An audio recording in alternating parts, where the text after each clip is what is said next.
नमस्कार भक्तगणों। पुनर्जन्म की कहानी। संसार में जीवन और मृत्यु एक नियमित प्रक्रिया है, लेकिन क्या हम इस नियम से ऊपर उठ सकते हैं? क्या हम बिना मृत्यु के पुनर्जन्म प्राप्त कर सकते हैं? गीता में भगवान ने कहा है, संपूर्ण कर्तव्य कर्मों को त्याग कर तू केवल एक मुझ सर्वशक्तिमान सर्वधार परमेश्वर की ही शरण में आ जा। मैं तुझे संपूर्ण पापों से मुक्त कर दूंगा, तू शोक मत कर। आइए कहानी के माध्यम से जानते हैं। एक चोर ने राजा के महल में चोरी की। सिपाहियों को पता चला तो उन्होंने उसके पद चिन्हों का पीछा किया। पीछा करते करते वे नगर से बाहर आ गए। पास में एक गांव था। उन्होंने चोर के पद चिन्ह गांव की ओर जाते देखे। गांव में जाकर उन्होंने देखा कि एक संग कर रहे हैं और बहुत से लोग बैठकर सुन रहे हैं। चोर के पदचिन्ह भी उसी ओर जा रहे थे। सिपाहियों को संदेह हुआ कि चोर भी सत्संग में लोगों के बीच बैठा होगा। वे वहीं खड़े रहकर इंतजार करने लगे।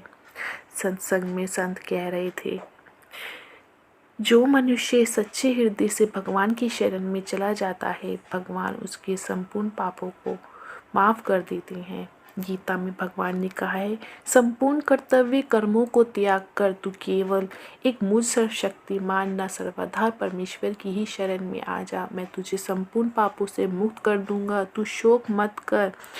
और वाल्मीकि रामायण में भी आता है कि कहते हैं कृष्ण जी, जो एक बार भी मेरी शरण में आकर मैं तुम्हारा हूँ ऐसा कहकर रक्षा की याचना करता है, उसे मैं संपूर्ण प्राणियों से अभय कर देता हूँ। यह मेरा व्रत है। इसकी व्याख्या करते हुए संत श्री ने कहा, जो भगवान का हो गया उसका मानो दूसरा जन्म हो गया।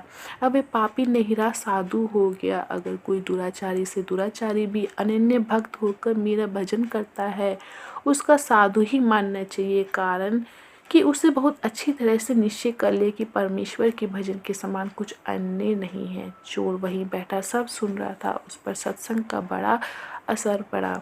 उसने वहीं बैठे बैठे निश्चय कर लिया कि अभी से मैं भगवान की शरण लेता हूँ। अब मैं कभी चोरी नहीं करूँगा। मैं भगवान का हो गया हूँ। लोग उठकर बाहर जाने लगे। बाहर जा राजा के सिपाही चोर की तलाश में थे। चोर बाहर निकला तो सिपाहियों ने उसके पद चिन्हों को पहचान लिया। उसको पकड़ के राजा के सामने पेश किया। राजा ने चोर से पूछा, इस महल में तुम ही ने चोरी की है ना? सच सच बताओ, तुमने चुराया धन कहाँ रखा? दृढ़तापूर्वक कहा, महाराज इस जन्म में मैंने कोई चोरी नहीं की। सिपाही बोला, महाराज ये झूठ बोलता है, हम इसके पद चिन्हों को पहचानते हैं। इसके पद चिन्ह चोर के पद चिन्हों से मिलते हैं, इससे साफ सिद्ध होता है।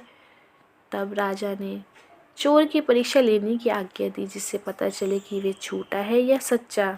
चोर के हाथ पर पीपल के ढाई पत्ते रखकर उसके कच्चे सूत से बांध दिया गया। फिर उसके ऊपर करके लाल किया हुआ लोहा रखा, परंतु उसका हाथ जलना तो दूर, सूत और पत्ते भी नहीं जले। लोहा नीचे जमीन पे रखा तो वह जगह काली हो गई। राजा ने सोचा कि वास्तव में इसने चोरी नहीं की, निर्दोष है। अब राजा सिपाहियों पर बहुत नाराज हुआ। तुम लोगों ने एक निर्दोष पुरुष पर चोरी का आरोप लगाया, तुम लोगों को दंड दिया जाएगा। ये सुनकर चोर बोला, नहीं महाराज, आप इनको दंड ना दें, इनका कोई दोष नहीं है, चोरी मैंने ही की थी। राजा ने सोचा कि ये साधु पुरुष है, इसलिए सिपाहियों को दंड से बचाने के लिए चोरी का दोष अपने सिर पर ले रहा है।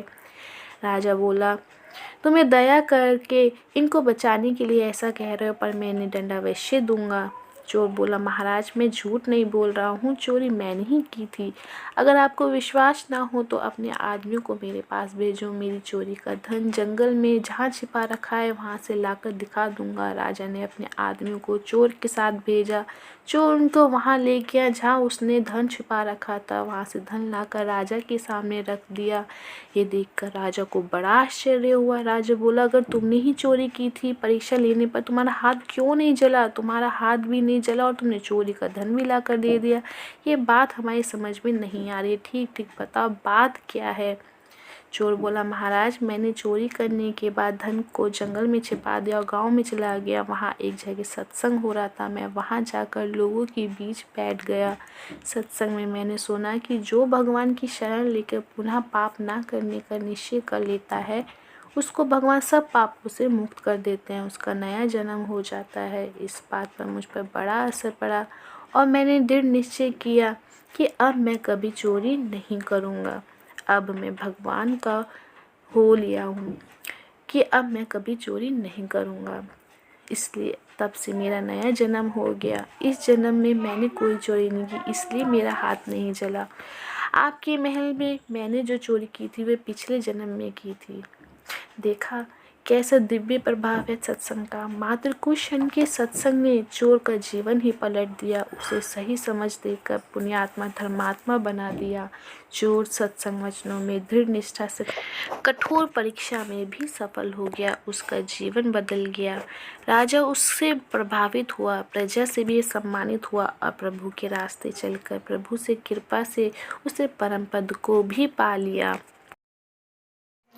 सत्संग पापी से पापी व्यक्ति को भी पुण्यात्मा बना देता है। जीवन में सत्संग नहीं होगा तो आदमी कुसंग जरूर करेगा। कुसंग व्यक्ति से कुकर्म करवा कर व्यक्ति को पतन के गर्त में गिरा देता है, लेकिन सत्संग व्यक्ति को तार देता है, महान बना देता है।